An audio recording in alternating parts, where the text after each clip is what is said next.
It's your first time having the cameras around you. Yeah. Yes, sir. Yeah, this is nerve-wracking, take a lot to get used to. It's like the natural thing that we become accustomed to, which is just talking to each other. Yeah. It's amplified. Yeah. Probably because you're being recorded at the same time too. Mm-hmm. So you can cuss though, you know that. Right? No, we'll do without it. No, go on, get it out the way. Let's get some. Hey, what's good? So you out in LA, Pops, for the first time? Yeah. You know what I'm saying? How was the flight, man? How was it?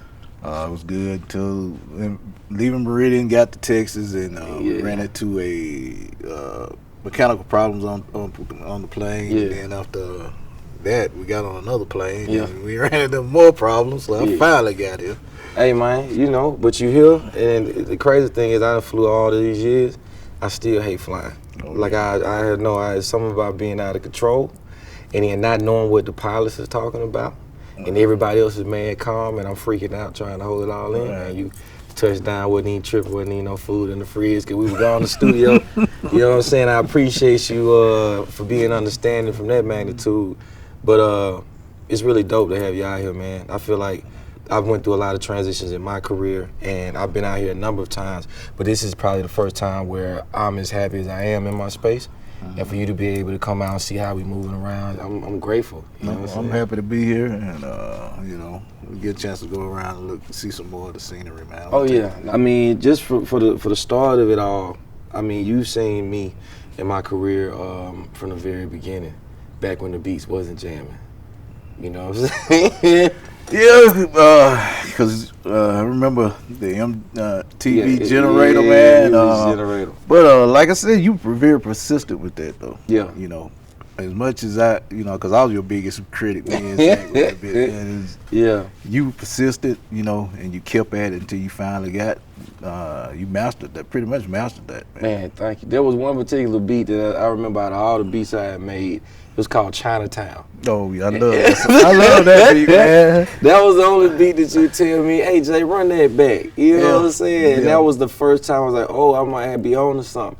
But then there were probably like 300 more beats that was not good. He was like, no, Jay, I don't know if this for you. I kind of just gave you your reign, man. You know, you always been a humble kid and quiet, man. Yeah. I really, you know, proud of you for being that way, man. Yeah. But you know, I just let you do that because you were expressing yourself at the time. Yeah. You know. So. I would say I was a really competitive. Oh, you being competitive? That's the understatement, man. Oh, I mean, hey, look, I got it from you because it was a lot of time we be playing Madden. Hey, man, it was some intense video game sessions. You know what I'm saying? But the craziest thing is if I lost, then I would literally stop and then go make a beat that would probably be better than the last one. So I think I was learning how to channel whatever energy I had, frustration in the music early. I think it's kind of serving me well now. So shout out to you for the Madden ass whoopings. Yeah, this not dealing with your music. Well, it probably ties in with your music because remember when you were playing baseball. You remember when we had those fall ball games, man? Yeah. Oh yeah. And it was two things that happened, man. I remember one night he was 12. He was playing at John Moss. Yeah. And you were trying to, you said you were going to hit you a home run. That guy from Quitman, a good pitcher. Yeah, he was like 18 at the time. He finna go to college, And you messed around and threw your fastball and you lost it, man. And your brother Zach cut up going around the base. Yeah, we was so third. My brother 12 years old. Another time I remember, it was another fall ball game, and you pitching, and you wasn't having one of your best days, man. As a pitcher, and you was aggravated on the mound. The guy came up and hit a shot, hit you on the arm. Remember that? Oh yeah, no, the wrist. Yeah, I still got that. Man, and I came out there and said, man, you know, just come on, let it go. You know? No, I'm gonna finish this out. And you were determined to finish, and you did. You finished it out. Yeah. But the next day, you. Oh yeah, no, my wrist still a little weird now from that. Your wrist was huge, man. I had to take you to the doctor. Yeah, no, my wrist still weird now. I mean, there's a level of not only determination, but a want to always be great. And I think when it came to sports, and just I knew that you wanted the best out of me, and sometimes I pushed you. Oh man, woo! But it was good though because in life, I knew that you cared about the outcome and what that was gonna mean for me in the future. So every time I go on that field, if I didn't go hard enough, you knew that all right, later on down the line when I want to try out for this team, that coach gonna remember how I played, gonna remember how I responded, and I'm gonna be mad now that I didn't go as hard. So you was kind of getting, oh no, if you gonna go, if you gonna do this, you gotta do it. Yeah. I think a really good question to ask is, I always looked at you as I pops, father, you know what I'm saying, holding it down. But I mean, how was it? All right, you 21, and my big brother Zach, you know, was born, and having to make those decisions and man up. I mean, shout out to you. Yeah, because it put your mom in a bind too, man, because she, you know, had dreams and aspirations of doing her thing in school, and then, you know, this happened, and like I said, Zach came along, and you heard that term, it takes a village to raise a child. Right. Yeah. It took, both grandmamas helped out, man, and you know, just about everybody, your aunt, you know, all your folks helped out pretty much, man. But especially your two grandmamas, man, they helped out a lot. Because without them, man, whew, you know, because at the time I had a job, but I didn't have no insurance. Yeah. So, and that was a tough time because Zach, he was 3 months old and had to have hernia surgery, man. I mean, that scared me because you could actually, when he started crying, you could see his intestines coming up out of his navel. So it was like an emergency surgery. By me not having insurance, man, that was, you know, a lot of money. Take care of. Man, I didn't know about it. I knew he had surgery early. I didn't know. He had hernia. I had a murder because it was pinching his intestines, man. So I had to go in and do a quick surgery on him, man.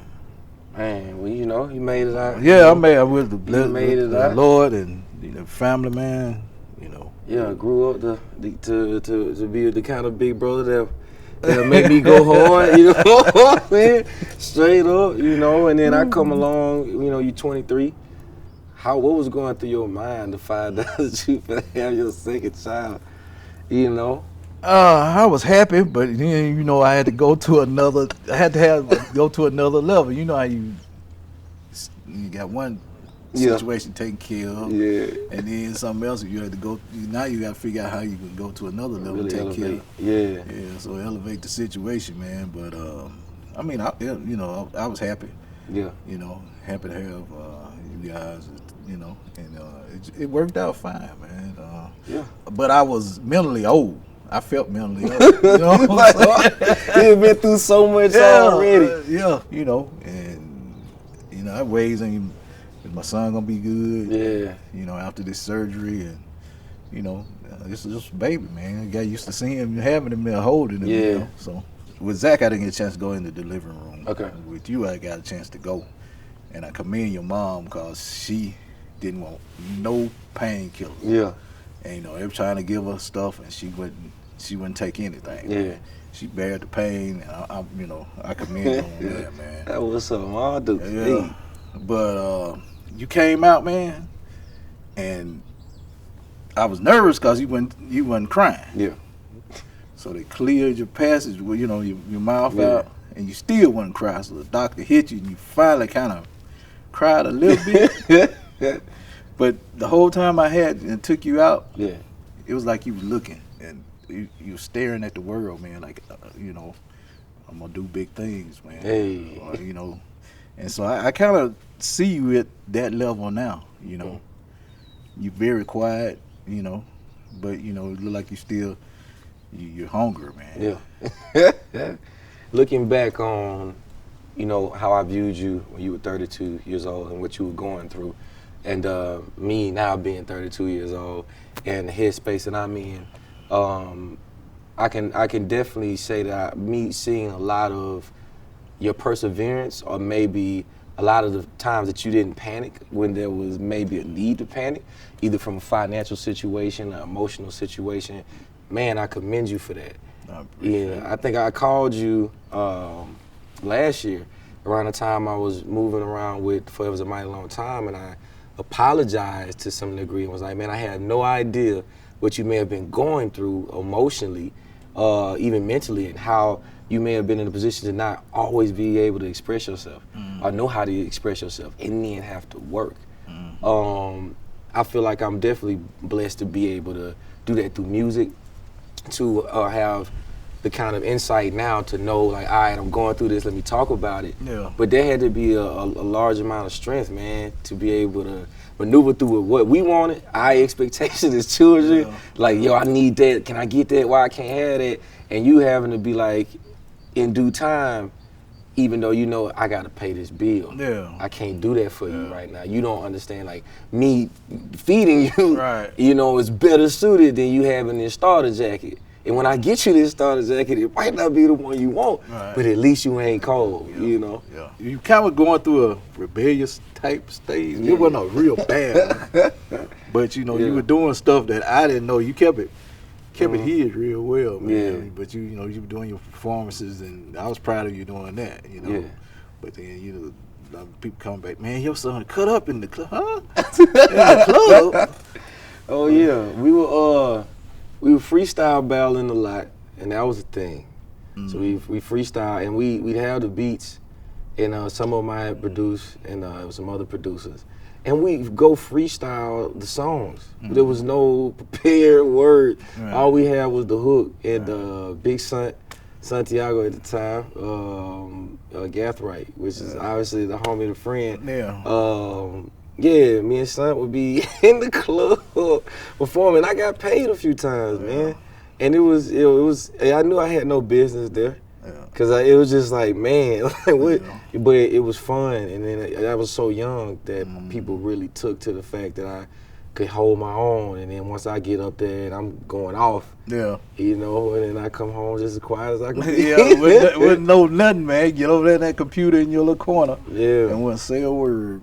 Remember that? I remember that song, Adidas in the Club. Adidas ones in the club. Man. Nah, that was a crazy time too, cause I thought I had made it.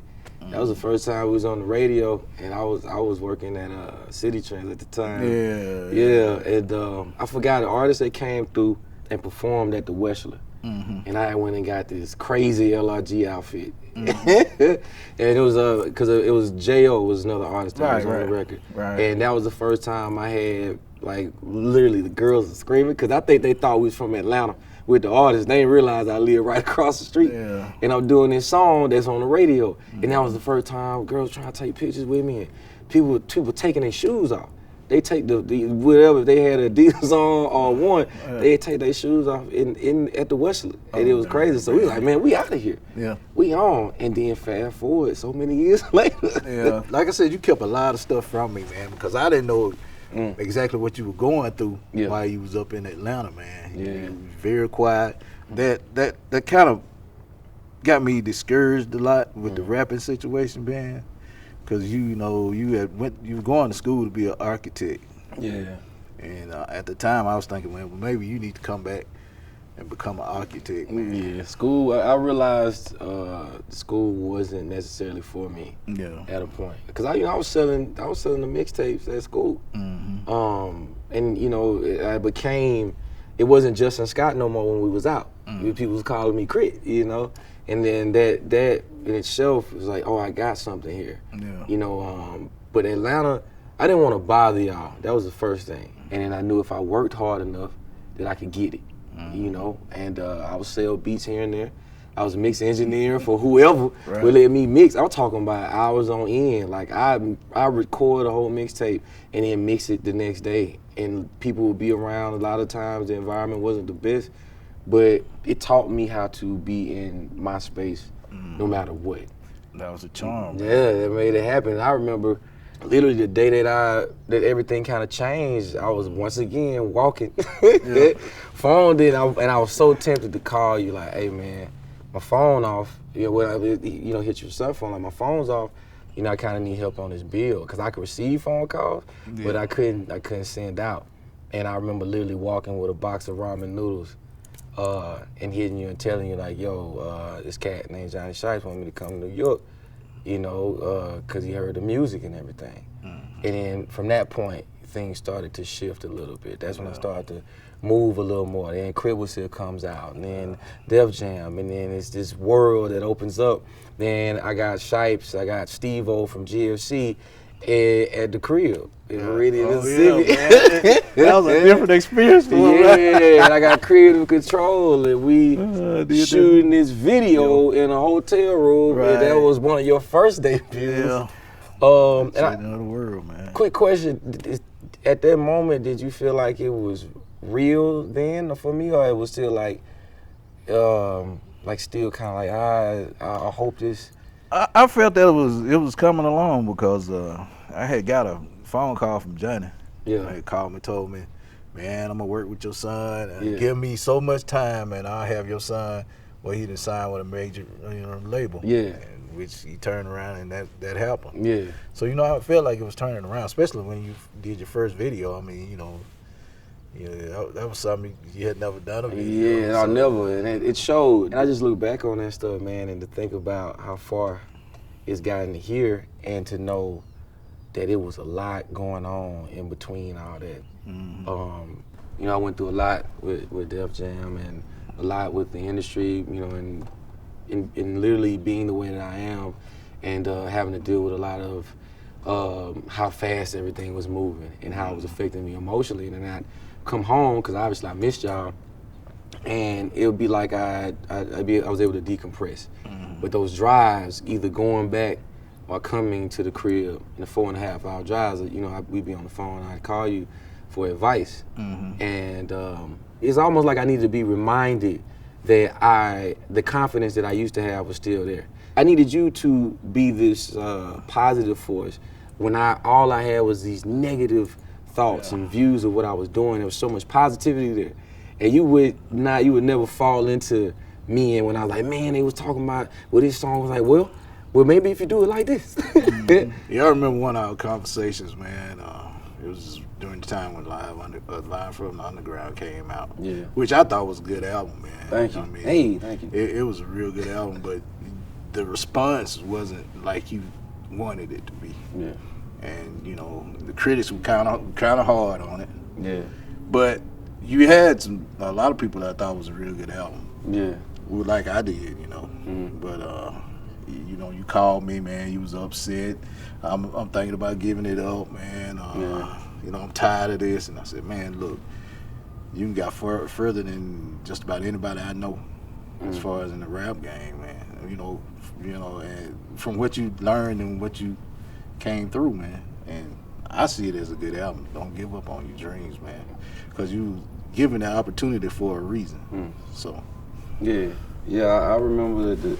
I definitely found myself in the corner of my room once the reviews came out, and it was so easy for me to become defensive, and I was definitely drinking a whole lot more back then. Because that was your first project. Yeah, it was first baby. Yeah, and I wanted it done my way, produced my way, and I fell into this depression. And I remember calling you a lot about it, because I felt like, I had accomplished what I wanted, but it didn't get the fair shot that I thought it would. Well, from what I could see, Def Jam really didn't back you like they should have. They kind of pushed you out there, and with no backing, nothing too much. That was your first baby, and they just, okay. It was. We proved a lot of people wrong with it, primarily because it still did what it did. It still was successful in nature, because it was that album for me that was like, oh, I've made it to this point, because it took so many years to actually drop it. But it was just bittersweet, Yeah. And I go back and listen to it now, and I can hear the anger. Yeah. I can hear the anxiety, the frustration. To see me in that state, going through that. That must have been kind of tough on you too, because underneath it all, I felt bad that you could see those comments, man, because they were making me mad. Yeah. I was looking at the comments too, but I was proud of you because you had done something that I hadn't done. I hadn't dreamed of doing, know. And like I said, that was one of my goals for my kids to do much better than I did. And the dream, it's coming true, Hey, man. So you had done something and you had accomplished like making a song with B.B. King, man, and the other rapper didn't do that. So yeah, I think that was the first time, or maybe I didn't realize what I was dealing with, or like how to come out of it. And even going back to when you know, was working on, getting ready to work on the railroad, and called me, and you having it initially it's an anxiety attack. Right. You call me and tell me, hey, the walls feel like they're closing in on me. You know, I'm still a young man. I'm like, I don't know how to help you with that. You know, and because I remember you saying, what you talking about, Pops? I was like, what's wrong with you? Yeah, and it's the heavy breathing, and it's this thing that happens where you feel like you're losing control of the situation. And most of it comes from fear of not accomplishing it, or not being great. Like I'll be a nervous wreck, man. Like I said, I done deal with the, I still sometimes deal with the anxiety, man. I remember coming and seeing your uncle one day, and I was having an attack, man. And I told him, man, I can't breathe. He looked at me and talked about, well, it look like you're breathing. But no, man, I still deal with that, man. Yeah. And for you to get on stage and go through what you do, I commend you on that, man. But like I said, it's you have to find other ways. And you've done good now. Yeah. Other ways to deal with that besides drinking, man. Yeah, to try to channel it. I mean, obviously, I've had a conversation seeking help. You know what I'm saying? Talking to a therapist. It's crazy how we grew up in a household, and I guess that's why I had to call you and apologize. Like, I don't know what you was going through, because in the community that we're from, us as black men, we don't necessarily talk about our emotions as much. And a lot of it may be because it's like, I need you to be as tough as possible because the world is gonna be way rougher on you than this house, right? I remember being young, and you told me a lot of times everything's mental. Yeah. And it's just funny how life comes full circle when it comes to that, because a lot of the things that you instill with me, the competitive nature, and these things have served me so well in my career, and now I had to figure out a way for me to not always use that sometimes in order to be able to help you when you like, man, Jay, I really don't want to do nothing but just kick it today. And I'm like, look, Pops, you can do that, but what if you get outside? What if you walk around, take some pictures? That's why I kind of pushed you so hard in baseball, man. Yeah. To show you life, different situations in life, man. Because life will throw a curveball at you. Pardon the, expression, but it'll throw a curveball at you, and how you, adjust to it. What makes you better. Yeah. So there was moments where I just needed to hear a familiar voice. A voice that somebody, or to talk to someone that knew me before it was like this, or before it was like the expectation of being confident or comfortable. There's a lot of having to just be no matter what, like, oh man, I'm good. But we're emotional creatures, you know what I'm saying? Like, I've broken down many a times on the phone with you. Like, just not wanting or knowing how to do this anymore. And, but getting the grip of it, just having someone to talk to. There was a lot of moments where you didn't allow me to go completely out of control. You think about some of them games, like a particular game I get thrown out, or you get a call from one of my teachers or something like that because I decide I want to talk back, or I feel like I know more then. And having to really put me in my place where, like, look, even if you are in a position where you can prove you're better, sometimes it's good to just fall back. Yeah. And it took me years to learn that with hip-hop, with music. I called you last year and asked you to tell me that I've done enough as far as competing is concerned. You remember that conversation? Because I was tired of being mad at other rappers from a perspective of I'm better than them. Because it's like, man, you. Ain't nobody doing. And I was like, man, I just need you to say, you good. Like, you don't have to compete like that anymore. And that literally changed my entire mentality. I called a lot of my friends like, you know what? I'm not angry no more. And it's crazy that I needed you to just be like, look, bro, you competed. I need you to hit some home runs, man. Yeah, I need you to turn it off, man. That did wonders for me, man. Wonders, not only in the music industry, but just everyday life. Yeah, and maybe I could just get that situation to where you could start feeling better about yourself, man? Yeah, because it was a situation where it was about dissing another artist. Yeah. And I didn't want to, or I was conflicted about it. Yeah. And that's when I was like, man, I need you to tell me I don't have to compete anymore like that, because I spent so much time doing it. Yeah. You know, and then you was like, man, well, you know, it's like, you don't have to.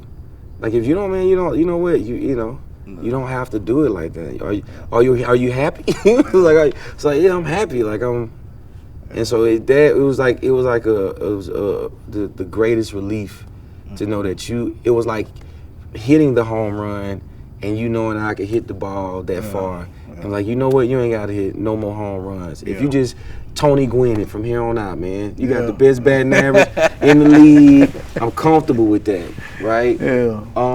And that helped me a lot. You know, I'm still probably the greatest lyricist ever, but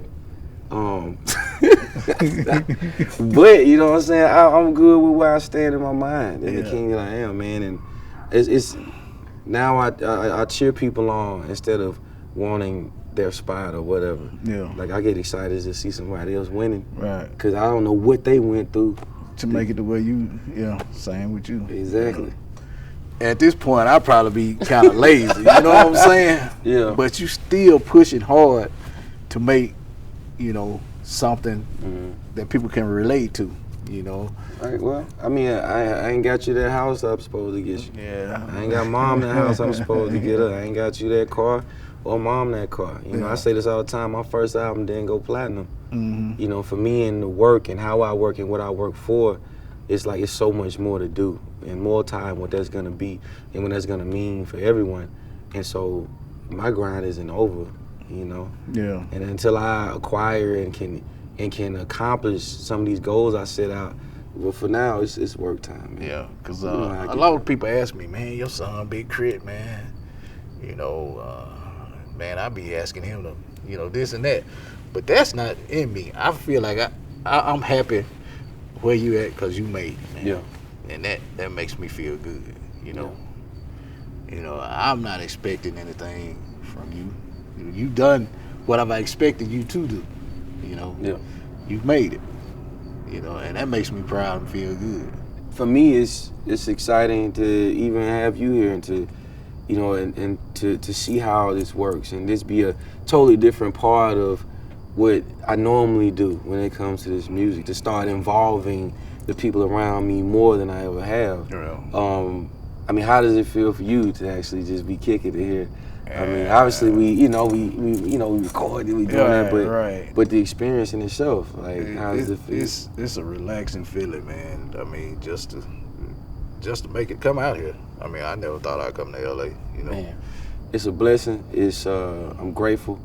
And even being at the age that I'm at now, right, and still feeling young and still wanting to experience so much. Like you said, you put so much to the side, then you finally walk outside like, oh man, Yeah. So it's really in that moment of not wanting to be a young old nigga. Yeah. You know what I'm saying? Or old young niggas to some degree. Right. You just out here trying to find that happiness and that medium. Right. To express yourself and kind of do right by you and what you want for yourself and hope that shines on everyone else. If you have a little kid or a son, man, and he wants to become a rapper, what would you do differently that you did? I mean, to make it better for him? I wouldn't to give him advice that would be better for him. I wouldn't put a certain category on what hip hop is or music is. I would kind of let him experiment with all varieties of music, and then hopefully it would help shift the way he views hip hop, or music in general, where you can incorporate art, you can incorporate dance, you can be expressive, you can dress however you want, your videos can look however you want, because it's your thought process, it's your idea, and to be free when it comes to the art. And that is one thing, and to stay independent as long as possible. Make money. Yeah, stay independent as long as possible, man, and embrace that positivity as it comes. Try not to listen to the negativity, embrace the positivity, bro. Yeah. Good question. Hey, I see. All right.